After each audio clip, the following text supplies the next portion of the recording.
Tariff war चल रहा है, जिस तरह से ट्रंप ने टैरिफ को बढ़ाकर 50% कर दिया है, इन तमाम फैसलों का भारत और अमेरिका के संबंधों पर क्या असर होता है, इस पर हम चर्चा करेंगे। मैं हूं शैलेंद्र वांगू और मेरे साथ नीरज हैं जो कि विदेश मंत्रालय को बहुत करीब से कवर करते हैं।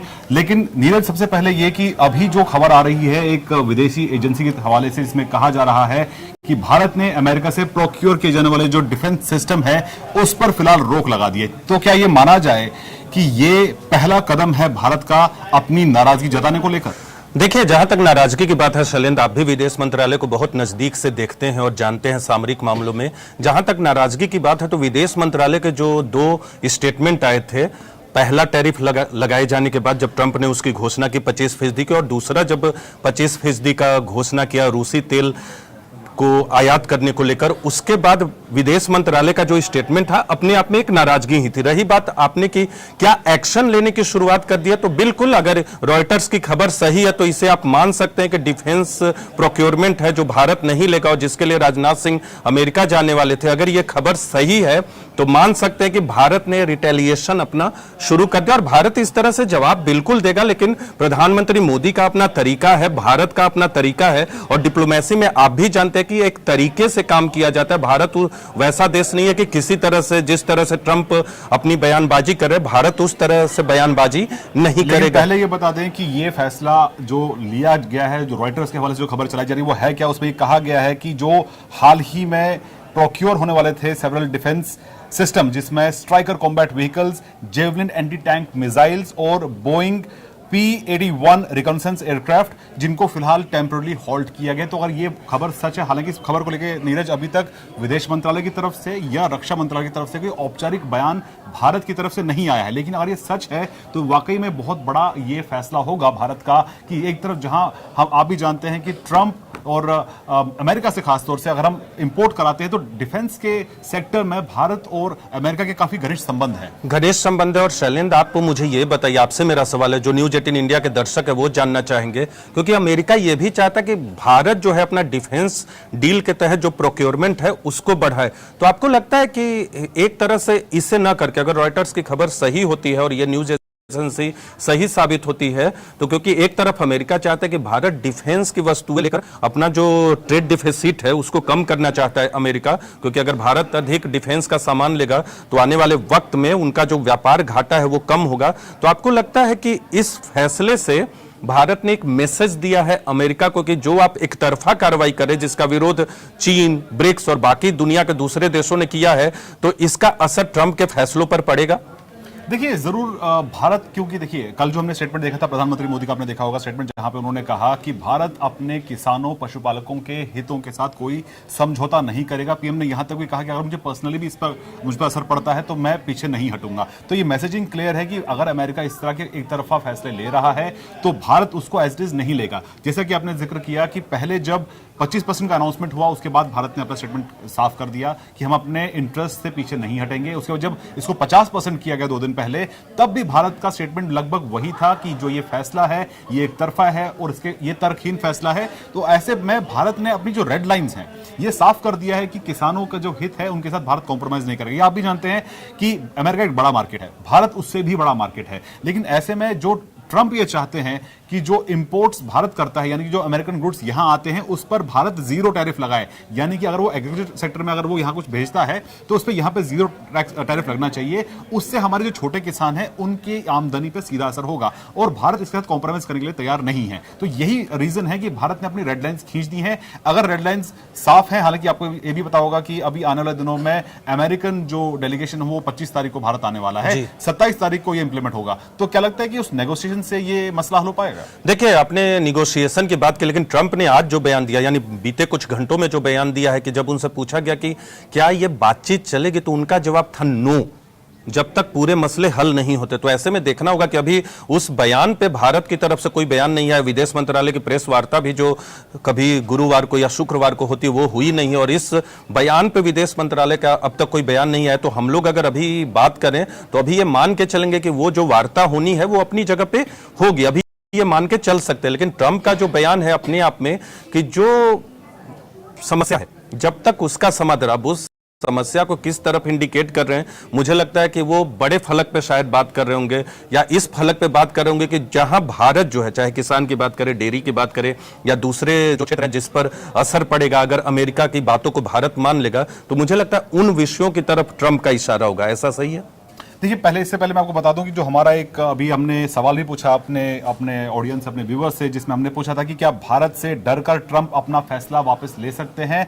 इसमें 80% लोगों ने कहा है हाँ, यानी कि भारत में जो लोग, हमारे व्यूअर्स अभी ये देख रहे हैं, उनका ये कहना है कि ट्रंप ने जो ये फैसला लिया उसको वापस ले सकते हैं। लेकिन ये पहली बार ऐसा नहीं होगा। इससे पहले भी हमने देखा है कि ट्रंप ने जो फैसला लिया उसे उन्होंने यूटर्न भी कई बार लिया है। आपको याद दिला दें कि उन्होंने एक बयान बहुत उनका पॉपुलर हुआ था जहां पर उन्होंने कहा था कि हम मैक्सिको के साथ वॉल बनाएंगे, लेकिन पैसा मैक्सिको से लेंगे। तो वो वॉल तो आज तक नहीं बन पाई। उसके बाद दोबारा चुन के आए हैं वो इस तरह के। उन्होंने पहले दिन जब उन्होंने व्हाइट हाउस में जब वो गए थे, उन्होंने 100 से ज्यादा फैसले लिए थे। पूरी दुनिया में हलचल हो गई थी उसके बाद। लेकिन अब माना जा रहा है कि देखिए, आपको लगता है कि ट्रंप कहीं ना कहीं अपनी छवि जो उन्होंने दिखाई, जो उन्होंने ट्रेलर दिखाया था अपने इलेक्शन कैंपेन के दौरान, ये वही पिक्चर जो चल रही है? देखिए, उसका हिस्सा जरूर है, लेकिन भारत पे इस तरह से ये फैसला आएगा उनका, ट्रंप का इस तरह से भारत के खिलाफ घोषणाएं करेंगे, इसकी उम्मीद किसी को नहीं थी। मैक्सिको की बात करें, कनाडा की बात करें, जब ये घोषणाएं हो रही थी, या इवन चीन को लेकर जब ट्रंप घोषणा कर रहे थे, तब ये उम्मीद नहीं थी कि इस तरह की घोषणाएं भारत के खिलाफ करेंगे। लेकिन ट्रंप ने उन घोषणाओं को किया है। लेकिन चीन के मामले में अगर बात करें, 12 तारीख की डेट है, उस पर वो एक डेडलाइन था, लेकिन भारत को बिना कोई डेडलाइन दिया आपकी बातचीत चल रही है, आपने पहले से कुछ वैसा तय नहीं कर रखा था, और अचानक से आप घोषणा करते हैं कि रूसी तेल के आयात के लिए आप उसके लिए पेनाल्टी लगाएंगे। तो ये ट्रंप का फैसला जो है अचानक लिया हुआ है, एग्जीक्यूटिव ऑर्डर। हालांकि पहले अपने ट्वीट में उन्होंने संदेश दिया था कि रूसी तेल के आयात के लिए भारत को पेनल्टी लगाई जाएगी, लेकिन उन्होंने जिस तरीके से फैसला लिया, 25% की उम्मीद थी क्योंकि पहले भी हिंट दिया था, लेकिन 50% करेंगे और भारत को उन देशों की सूची में ब्राजील के साथ ला देंगे जो ट्रंप के टैरिफ में नंबर 1 पे हो, इस बात की किसी को उम्मीद नहीं थी। तो रही बात यूटर्न की, देखिए दर्शक का मानना है कि 80% लोगों का बिल्कुल यूटर्न कर सकते हैं, लेकिन मुझे लगता है उसके लिए थोड़ा सा, या तो भारत जो है अपना एक टफ स्टैंड, और नाराजगी तो जाहिर कर दी है मुझे लगता है, लेकिन टफ स्टैंड और दिखाए। इसके अलावा बाकी दुनिया के देशों का रुख क्या होता है। प्रधानमंत्री मोदी जो हैं 31 और 1 तारीख को, यानी 31 अगस्त और 1 सितंबर को जा सकते हैं, जाने की गुंजाइश है। आधिकारिक तौर पे घोषणा भले न हुई हो, लेकिन जाना उनका तय है। वहां शैलेन, आप भी जानते हैं, पुतिन, शी जिनपिंग और खुद प्रधानमंत्री नरेंद्र मोदी मौजूद होंगे, और इन तीनों की शख्सियत का अंदाजा अमेरिका को भी है, क्योंकि अमेरिका बार बार कहता है ब्रिक्स, जिसमें ये तीनों सदस्य भी है, एससीओ का सम्मेलन है, लेकिन ब्रिक्स में ये तीनों सदस्य भी हैं। और डोनाल्ड ट्रंप की ये चिंता रहती है कि डॉलर के मुकाबले किसी दूसरे ब्रिक्स करेंसी ना है। तो हालांकि भारत उसको तो अभी स्वीकार नहीं करता, उस करेंसी को, या उस बाबत आगे बढ़ने के लिए कोशिश नहीं करता, लेकिन उससे डर जरूर होगा अमेरिका को, ट्रंप को भी। लेकिन अभी तुरंत से कोई फैसला वापस ले लेंगे, इस बात की उम्मीद करें। मुझे लगता है ये टैक्टिक प्रभावित करने की, दबाव बनाने की है, जो बाकी एक्सपर्ट भी मानते हैं और विपक्ष के लोग भी मानते हैं, और सरकार के लोग भी दबी जुबान में इस बात को स्वीकार करते हैं कि ट्रंप का जो ये फैसला है भारत पे दबाव बनाने की नीति के तहत है। लेकिन मैं आपसे यहां एक सवाल करूंगा, जो ब्रिक्स सम्मेलन होने वाला है, माफ कीजिएगा, एससीओ सम्मेलन जो होने वाला है, उसमें जब तीनों नेता जुटेंगे, पुतिन, शी जिनपिंग और प्रधानमंत्री मोदी, उसका क्या इंपैक्ट होगा। और इसके साथ मैं एक और आपके साथ सवाल साझा करूंगा। RIC, Russia India China trilateral जो है, वो बहुत दिन से एक्टिव नहीं है, खासकर कोरोना के बाद, खासकर LAC और गलवान के बाद, उसके पहले डोकलाम के बाद वो बहुत ज्यादा एक्टिव नहीं है। तो अगर वो एक्टिव होता है तो उसका असर क्या होगा? देखिए नीरज, ये मेरी निजी राय हो सकती है। मैं ये मानता हूं कि देखिए, अमेरिका जो कदम उठा रहा है वो अपने निजी हितों के लिए उठा रहा है, उसके सिर्फ पर्सनल इंटरेस्ट है, और ये डिप्लोमेसी से अलग है। डिप्लोमेसी ऐसी नहीं होती है। डिप्लोमेसी आपको दोनों के हितों का ध्यान रखना पड़ता है, तभी बात आगे बढ़ती है। ऐसे में भारत अपने हितों को छोड़ दे, ये मुमकिन नहीं, और अमेरिका अपने ही हितों पर भारत को मजबूर करे, ये भी मुमकिन नहीं है। तो ऐसे में जो बैक ट्रैक चैनल्स हैं वो लगातार जारी हैं। आज भी हम मानते हैं कि समझौते की जो मेज है उससे दोनों मुल्क कभी उठे नहीं है, और ये बातचीत जारी रहेगी। दूसरी अहम बात जो मैं पर्सनली मानता हूं कि अगर अमेरिका ने कहीं ना कहीं दबाव बनाया भारत के ऊपर, तो भारत का जो इंक्लिनेशन है वो चीन और रूस की तरफ होगा। मैं ये भी नहीं मानता हूं। कारण ये है कि भारत अपने हित जहां होंगे भारत के, वो करेगा। देखिए, जहां पर चीन की अगर हम बात करें तो बॉर्डर्स पर हमने देखा है, चाहे गलवान हुआ हो या उससे पहले भी हमने देखा है स्कर्मिशेस हुए हैं भारत और चीन के बॉर्डर पर, तिब्बत के बॉर्डर पर हमने ये देखा है, लद्दाख में हमने देखा है, अरुणाचल में हमने देखा है। तो जाहिर तौर पर भारत अपने हितों को नजरअंदाज करके चीन से हाथ मिला लेगा और कुछ चीजों को वो तुरंत मान जाएगा, ये भी नहीं होगा। तो भारत के जहां जहां हित होंगे, भारत के जहां जहां इंटरेस्ट होंगे, उससे भारत पीछे नहीं हटने वाला है। और यही वजह है, भले ही ये मीटिंग्स होने वाली है, जैसे अपने एससीओ का जिक्र किया, पुतिन जो है वो भारत आएंगे, भारत प्रधानमंत्री मोदी चीन जाएंगे, तो ये मीटिंग्स जरूरी अहम है, लेकिन इसका मतलब ये नहीं है कि भारत और अमेरिका दुश्मन देश हो चुके हैं। देखिए, बिल्कुल दुश्मन देश नहीं होंगे और एससीओ की समिट जो है वो बहुत इंपॉर्टेंट रहेगी कई मायनों में। आपको बता दें, क्योंकि पहली बार प्रधानमंत्री मोदी गलवान के बाद चीन का दौरा करेंगे। आधिकारिक तौर पे भारत की तरफ से इसकी घोषणा होनी बाकी है, लेकिन यह तय माना जा रहा है कि प्रधानमंत्री इस सम्मेलन में हिस्सा लेने पहुंचेंगे। और बिल्कुल शैलेन ने ठीक कहा कि जिस तरह से अमेरिका के साथ भले ही बातचीत, टैरिफ उन्होंने लगाया है, लेकिन डिप्लोमेटिक तौर पे संबंध जो है वो बहुत खराब हो जाएंगे। खासकर जिस तरह से कनाडा के साथ हम लोगों ने देखा था, उस तरह के संबंध नहीं होंगे, लेकिन बिल्कुल डिप्लोमेटिक चैनल खुले रहते हैं। और क्योंकि व्यापार का मसला है, तो व्यापार के मसले में उनको अपने निजी स्वार्थ की चिंता है और भारत को अपने राष्ट्र हित की चिंता है। किसान, पशुपालकों या दूसरे जो सेक्टर हैं, उनके हित को भारत अहित नहीं होने देगा। यह सरकार की तरफ से पूरी कोशिश की जा रही है। इसमें आपको अभी अपडेट कर दें कि एक जो हम अभी सर्वे कर रहे हैं, उसमें अभी 82% लोगों ने कहा है, यानी 2% बढ़ गया, 2% बढ़ गया, और जो ना है उनका 2% कम हो गया है। 82% लोग ये कह रहे हैं कि मोदी से डरकर ट्रंप अपना फैसला वापस ले सकते हैं। तो कहीं ना कहीं भारत ने अपनी पोस्चरिंग साफ कर दी है, भारत ने डेडलाइंस खींच दी हैं कि हम इन मुद्दों से, हम इन जो अपने हमारे इंटरेस्ट से हम पीछे नहीं हटेंगे। तो ये मैसेज अमेरिका के लिए भी क्लियर है, उनके लिए भी इतना आसान नहीं होगा। देखिए, जहां तक हम बात करें एक्सपोर्ट्स की, उन्होंने कहा कि 27 तारीख के बाद जो इंडियन प्रोडक्ट्स हैं उन पर 50% टैक्स लगेगा, यानी कि जो चीज 100 रुपए की है, अब वो अमेरिकन मार्केट में 150 रुपए की हो जाएगी। तो क्या ये अमेरिकन कंज्यूमर्स के लिए मुसीबत नहीं होगी? भारतीय प्रोडक्ट्स एक जेन्युइन प्रोडक्ट होते हैं, चीन के मुकाबले हमारे प्रोडक्ट्स बेहतर होते हैं। तो जब हमारे प्रोडक्ट्स पर इस तरह टैक्स लगाया जाएगा, तो सीधे तौर पर असर तो अमेरिकन कंज्यूमर्स पर बिल्कुल बिल्कुल। न्यूज 18 इंडिया के दर्शकों को यह भी बता दें शैलेन की एक जो आकलन किया गया है, $2400 सालाना भारत पे जो टैरिफ लगाया गया उसकी वजह से नहीं, जो ट्रंप टैरिफ लगा रहे दुनिया के अलग अलग देशों में जिसमें भारत भी शामिल है, उसकी वजह से यूएस के कंज्यूमर को $2400 सालाना भार पड़ेगा। यानी वो जो वस्तुएं लेते हैं औसतन,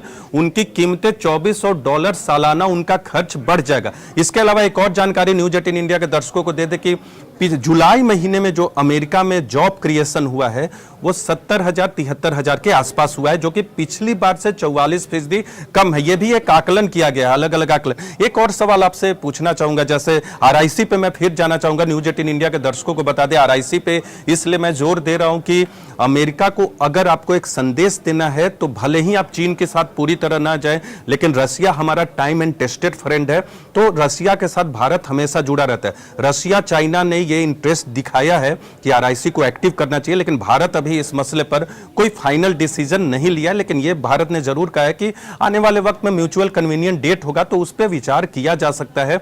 लेकिन शैलेंद्र, आपसे हम दूसरे मसले पे, आरआईसी से ही जुड़ा है। आरआईसी 90 के दशक में आया था और उसके बाद ये बहुत बड़े संगठन के तौर पे नहीं आया, लेकिन आरआईसी की वजह से ही ब्रिक्स जो है, पहले ब्रिक और फिर ब्रिक्स, जब साउथ अफ्रीका जुड़ गया तो वो ब्रिक्स बना। एक चीज हम आपसे जानना चाहेंगे, क्वाड का क्या होगा? आपको बता दें न्यूज 18 इंडिया के दर्शकों को, राष्ट्रपति ट्रंप को इसी साल भारत आना प्रस्तावित है क्वाड सम्मेलन के लिए। अभी जो स्थिति हो गई है व्यापार को लेकर, ट्रंप के टैरिफ को लेकर, मुझे नहीं लगता कि क्वाड सम्मेलन होगा। आधिकारिक तौर पे कुछ भी नहीं कहा गया, लेकिन हम दोनों नजदीक से देखते हैं, इस बात की गुंजाइश कम लगती है कि क्वाड का सम्मेलन होगा और ट्रंप आएंगे।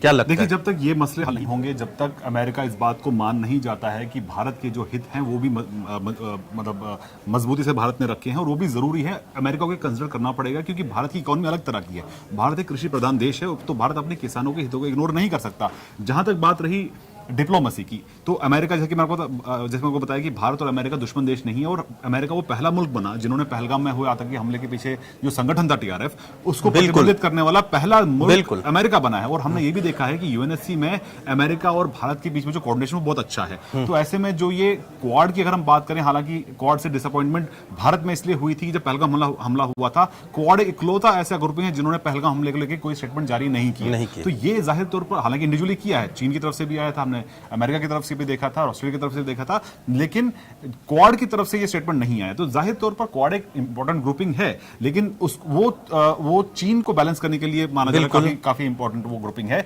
लेकिन देखिए, ये इश्यूज पहले भी हुए हैं। आपको याद दिलाऊं मैं नीरज कि इससे पहले देवयानी खोबरागड़े का आपको मामला अगर याद होगा, जब मनमोहन सरकार थी, देवयानी खोबरागड़े के केस में भारत ने बहुत ठोस कदम उठाए थे। यहाँ पर जो यूएस एम्बेसी दिल्ली में है, उनके खिलाफ कार्रवाई की गई थी, उनके पास से सुरक्षा कम की गई थी, उनके पास में सप्लाई बंद कर दी गई थी। आपको बता दें कि जहां अमेरिकी दूतावास है, जहां का जिक्र कर रहे हैं शैलेंद्र, वहां के सुरक्षा को कम करने की जो बात कर रहे हैं, वहां जब आप जाते थे तो आपको जाने में, अगर आप कार से जाते थे तो उससे भी वहां से गुजरने में बहुत दिक्कत होती थी, क्योंकि बहुत सारा एरिया कवर कर रखा था, बैरिकेडिंग कर रखा था। ये भी याद दिला दो कि उस वक्त मनमोहन सिंह की गवर्नमेंट और ये मोदी सरकार की गवर्नमेंट, बिल्कुल। लेकिन एक जाहिर तौर पर पोस्चरिंग बहुत जरूरी थी उस टाइम में, कि जो देवयानी खोबरागड़े, आपको याद दिला दें कि वो एक आईएफएस ऑफिसर हैं और उनके साथ एक एयरपोर्ट पे पैट डाउन किया गया था, उनके सिक्योरिटी चेक किया गया था। इसके बाद भारत ने इस आपत्ति जताई थी, लेकिन अमेरिका ने अपने रुख में बदलाव नहीं किया।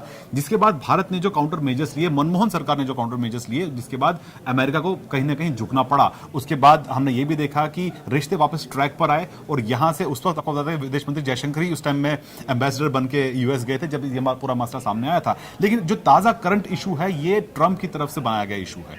तो क्या जब आपको लगता है कि बातचीत के जरिए मसला हल हो पाएगा? देखिए, बातचीत के जरिए ही अगर मसला हल होगा तो शैलेंद्र, बातचीत के जरिए ही होगा और उसमें डिप्लोमेसी का बहुत बड़ा योगदान होगा। न्यूज 18 इंडिया के दर्शकों को या आपको भी बताना चाहेंगे कि ऑपरेशन सिंदूर में भारत ने अपने डिप्लोमेटिक फेस को आगे रखा, बिल्कुल विक्रम मिस्री को आगे रखा। अभी भी भारत की तरफ से जो बयान आए हैं आधिकारिक तौर पे, वो विदेश मंत्रालय की तरफ से आए, यानी भारत अपने डिप्लोमेटिक चैनल को ही आगे रख रहा है दोनों मामलों में। ऑपरेशन सिंदूर के बाद या पहलगाम के बाद जो भी ब्रीफिंग होती थी, उसका चेहरा विदेश मंत्रालय होता था। और अभी क्योंकि मामला ज्यादा कॉमर्स का है, ये जो टैरिफ का मसला है वो कॉमर्स से रिलेटेड ज्यादा है, लेकिन भारत ने जो बयान दिया है वो विदेश मंत्रालय के स्तर पे दिया है, तो विदेश मंत्रालय पूरे मामले में आगे है। यानी भारत संदेश साफ दे रहा है कि हम अपने डिप्लोमेटिक चैनल को आगे रखेंगे। और इस तरह की बातचीत, कॉमर्स मिनिस्ट्री की सबसे ज्यादा भूमिका है टैरिफ में, लेकिन इस तरह की कूटनीतिक और बातचीत जो है वो विदेश मंत्रालय के अलग अलग चैनल के जरिए, विदेश मंत्रालय तमाम बाहरी चीजों को, विदेश से जुड़े मसलों को कोऑर्डिनेट करता है। लेकिन आपने जो 20 सालों का जिक्र किया, मनमोहन सिंह सरकार का जिक्र किया, देखिए पिछले 20 साल में भारत और अमेरिका के जो रिश्ते हैं उसको गढ़ा है पिछली सरकार ने, यानी यूपीए सरकार ने, और मौजूदा एनडीए सरकार ने यानी मोदी सरकार ने। तो 20 साल का जो रिश्ता था, यहां हम इतने मजबूत हुए थे, न्यूक्लियर डील हुआ, इसके बाद एक के बाद एक बड़े फैसले हुए भारत और अमेरिका कनेक्टिविटी के मामले में, खासकर सॉफ्टवेयर के मामले में। जितना कंप्यूटर, मैं रोकना चाहूंगा नीरज, इसमें हम अपने जो हमारे व्यूअर से जो कमेंट्स कर रहे हैं, जिसमें एक कमेंट है आचार्य भूपेंद्र का, जिन्होंने कहा है कि अब भारत अमेरिका से डरने वाला नहीं है, अमेरिका को डराने वाला है। दूसरा कमेंट है जितेंद्र पाल का, जहां वो कहते हैं जय हिंद जय भारत, मोदी जी जिंदाबाद। तो देखिए, ये कहीं ना कहीं इस टाइम पूरा मुल्क जो है वो सरकार के साथ खड़ा है। प्रधानमंत्री मोदी ये साफ कर चुके हैं, विपक्ष भी खड़ा है, विपक्ष भी कह रहे हैं, विपक्ष भी कह रहे हैं। ये आपने बहुत इंपॉर्टेंट बात की है। देखिए, विपक्ष का अगर मैं देखा कि जैसे ही प्रधानमंत्री मोदी ने अपना रुख साफ कर दिया कि भारत का रुख ये है कि हम अपने इंटरेस्ट से पीछे नहीं हटेंगे, किसानों के हितों से हम पीछे नहीं हटेंगे, तो ऐसे में विपक्ष ने भी अपना टोन डाउन कर दिया है। कल जो स्टेटमेंट आया है कांग्रेस प्रेसिडेंट की तरफ से, जिसमें कहा गया है कि जो ये रवैया है अमेरिकी सरकार का, ये सही नहीं है, तो जाहिर तौर पर इस वक्त कहीं ना कहीं विपक्ष ने भी अपना यानी ब्लैकमेल नहीं चलेगा। ये भारत के हर जो वर्ग है, हर जो क्वार्टर है, उन्होंने क्लियर कर दिया, चाहे सत्ता पक्ष हो या विपक्ष। सत्ता पक्ष भले ही प्रधानमंत्री बहुत सधे शब्दों में भारत के हितों का ध्यान रखते हुए कोई भी ऐसे शब्द नहीं जिससे जो बातचीत है वो आने वाले वक्त में डिरेल हो, या विदेश मंत्रालय की तरफ से आईना जरूर दिखाया गया, भारत की तरफ से दिखाया गया, लेकिन ऐसे शब्दों का इस्तेमाल नहीं किया गया जिस तरह से ट्रंप करते। लेकिन शैलेंद्र, एक चीज और है कि ट्रंप प्रशासन के बाकी लोग भी हैं, उन्होंने वैसे कड़े शब्दों का इस्तेमाल नहीं किया है जैसे दोनों को पटरी से उतर जाए। जैसे ट्रंप अपने बयानों के लिए जाने जाते हैं। ट्रंप ने ना सिर्फ इससे पहले भी हमने देखा, देखिए अगर उन्होंने दावा किया कि भारत और पाकिस्तान के बीच में जो युद्ध चल रहा था, 4 दिनों तक वो युद्ध चला, उस युद्ध को रुकवाने के लिए ट्रंप ने सबसे पहले दावा ठोका। उसके बाद क्या एक अमेरिकी राष्ट्रपति को 30 बार ये बात बोलनी पड़ेगी? उन्होंने 30 बार इस बात का जिक्र किया कि मैंने वॉर रुकवाया है, तो उसके बाद शायद इसीलिए बोल रहे थे क्योंकि प्रधानमंत्री मोदी उनकी बात नहीं सुन रहे थे। हो सकता है कि क्या एक अमेरिका के राष्ट्रपति को ये बात 30 बार बोलनी पड़ेगी, तो क्या उनकी बात कोई सुन नहीं रहा है? और दूसरा यही वजह है कि पाकिस्तान ने उनको नोबेल पीस प्राइज के लिए उनका नॉमिनेशन दिया था, चाहते हैं वो। तो जाहिर तौर पर वो ट्रंप अपने आप को अमेरिका से बड़ा बनाकर एक अपनी छवि बनाना पाना चाहते हैं, नोबेल पीस प्राइज पाना चाहते हैं, लेकिन ग्राउंड पे अगर हम बात करें तो जाहिर तौर पर जो एक्चुअल ग्राउंड में जो टेंशन चल रही है वो तो आज तक रिजॉल्व नहीं हो पाई है। वो आज तक इसराइल को नहीं रोक पाए कि वो गाजा में अपना एक्शन बंद करे। इजराइल का आपने जिक्र किया, I2U2 के बारे में बात करेंगे, उसका क्या होगा? I2U2 बता दे कि इंडिया, इजराइल, UAE, अमेरिका, बहुत ज्यादा वक्त नहीं हुआ लेकिन उसको लेकर बातचीत, वर्चुअल मीटिंग्स हुई हैं, उसको लेकर बैठकें भी हुई हैं, तो उसका भविष्य क्या होगा? क्वाड के बारे में आपने कहा, क्वाड अभी जब तक ये विवाद है, यानी टैरिफ का विवाद है, व्यापार का विवाद है, ट्रेड का विवाद है, मुझे इसकी संभावना अभी कम दिख रही है कि वो क्वाड सम्मेलन इस बीच ट्रंप आएंगे। तो I2U2 जैसा संगठन, या मैंने क्वाड का भी जिक्र किया, क्या होगा इनका? देखिए, ग्रुपिंग्स में जो ग्रुपिंग्स रहती है, जैसे क्वाड की अगर हम बात करें या I2U2 का अपना जिक्र किया, तो जाहिर तौर पर इसमें ये बहुत ज्यादा एक्टिव ग्रुप्स नहीं है। एक ग्रुपिंग सार्क की भी थी, वो पाकिस्तान की वजह से पूरी डिरेल हो चुकी है। क्वाड की बात की तो क्वाड के लिए टाइमिंग को लेके बहुत बार ऐसा होता है कि मीटिंग नहीं हो पाती, कभी जापान में चुनाव होने होते हैं, कभी ऑस्ट्रेलिया में चुनाव होने होते हैं, तो वो क्वाड की मीटिंग्स भी उतनी फ्रीक्वेंटली नहीं हो पाई हैं। लेकिन ये जरूर है कि देखिए, इन तमाम ग्रुपिंग्स के बावजूद भारत अपने हित जहां जहां साध सकता है, इन ग्रुपिंग्स का जो मकसद है वो यही है कि सभी एक कॉमन इंटरेस्ट को साथ में आगे लेके चले। तो ऐसे में अगर एक भी देश उसमें इस तरह के हालात पैदा करता है कि बाकी कंट्रीज उसमें इन अनकंफर्टेबल, जैसे कि सार्क के केस में हुआ कि पाकिस्तान ने ऐसे माहौल पैदा कर दिया कि इसको डिफंक्ट होना ही पड़ा, इसलिए हमने बिम्स्टेक का, हमने BIMSTAC का हमने रुख किया। तो जाहिर तौर पर इन ग्रुपिंग्स का क्या होगा ये तय करेगा कि ऐसे में अमेरिका जैसा देश जो है वो अपनी दादागिरी से कब पीछे हटेगा। अगर ट्रंप के जो बयान, जो ये दादागिरी वाला बयान है, जहां पर वो सीधे देश को कह रहे हैं कि हम आप पर इतना टैक्स लगाएंगे, इसमें नेगोशिएशन का कोई उन्होंने स्कोप रखा नहीं है। तो एक और महत्वपूर्ण बात है कि चीन, रूस और भारत का हम लोग जिक्र कर रहे थे, यूक्रेन युद्ध के मसले पर जल्द ही मुलाकात होने वाली है डोनाल्ड ट्रंप और राष्ट्रपति पुतिन की। इधर खुद प्रधानमंत्री मोदी मिलेंगे शी जिनपिंग से आने वाले वक्त में, इस महीने के अंत में या अगले महीने की शुरुआत में।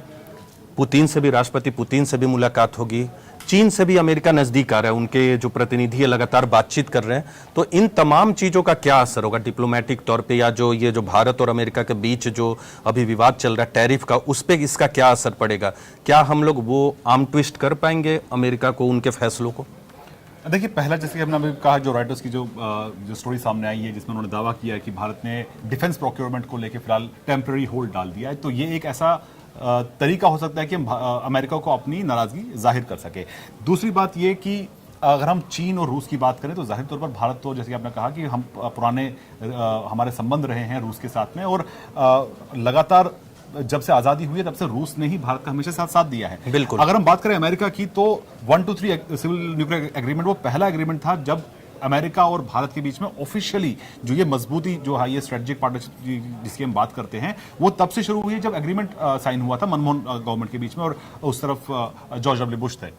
तो ऐसे में जाहिर तौर पर यह रिश्ता आगे बढ़ता चला गया। लेकिन जब से ट्रंप आए हैं, हालांकि हमने पिछले दिनों ये भी देखा था कि पिछली जब ट्रंप सरकार थी उस वक्त में प्रधानमंत्री मोदी और ट्रंप के बीच में बहुत अच्छा केमिस्ट्री भी हमको देखने को मिली। लेकिन कहीं ना कहीं जो अब उसके बाद जब दोबारा चुनाव हुए हैं, और हमने ये भी देखा है कि जब ट्रंप का दिन, जब उनका व्हाइट हाउस में दिन खत्म हो रहे थे तो बहुत बड़ा हंगामा हुआ था उनके व्हाइट हाउस से निकलने के बाद। मतलब उनको वहां जाते ही वहां से बहुत लोगों ने एक तरह से व्हाइट हाउस से कब्जा कर लिया था। तो ये दिखाता कि जो ट्रंप के सपोर्टर्स है वो व्हाइट सुपरमिस्ट है। तो ऐसे में वो सिर्फ अपने हितों को देख रहे हैं, वो बाकी देशों के हितों को नहीं देख रहे हैं। और ऐसे में ट्रंप का जो रवैया है वो सिर्फ उन लोगों को इस तबके को खुश करने में लगा हुआ है। बिल्कुल कह सकते हैं कि अमेरिका जिन वजहों से महान बना है, उन वजहों के खिलाफ ट्रंप जा रहा है। बिल्कुल। और एक